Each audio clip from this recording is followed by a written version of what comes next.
Click the playback button to enter the photo page. At the top, you can view the pictures in different paths, including the pictures and the internal storage, SD card, and cloud disk.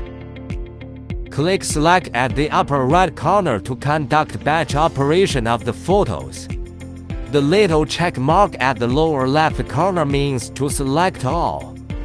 The following functions are available for batch operation of photos. The first one is Bluetooth transfer.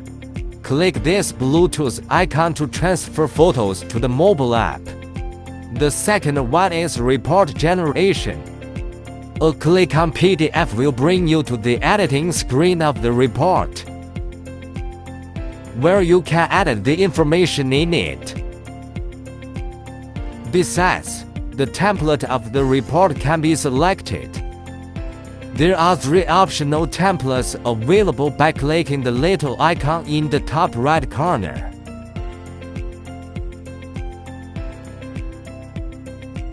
Click Generate in the upper right corner after editing the report, and it can be viewed in the corresponding folder.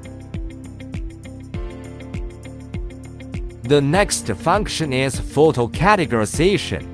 Click the third icon to move the selected photos inside the target album. Let's start by creating a new photo album.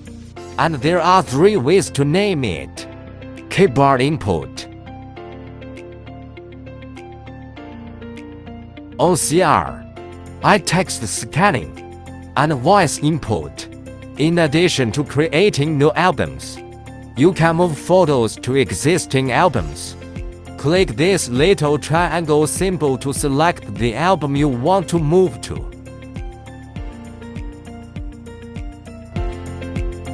The next step is to upload to the cloud. After selecting the photos, click this icon to upload them to the cloud, the premise of which is to log into your cloud service account in the settings to connect the device to the internet. Then the uploading interface will be displayed. You will see a cloud icon in the upper left corner of the photos after successful upload, which proves that these photos are uploaded to the cloud. The next function is to cut to the SD card. Click this icon after selecting the photos to cut them to the SD card. The last function is to delete. In addition to browsing pictures, you can also view videos, scan photo albums, and perform searches as well. Search for relevant names, times, and tags in the search bar to bring up the corresponding images.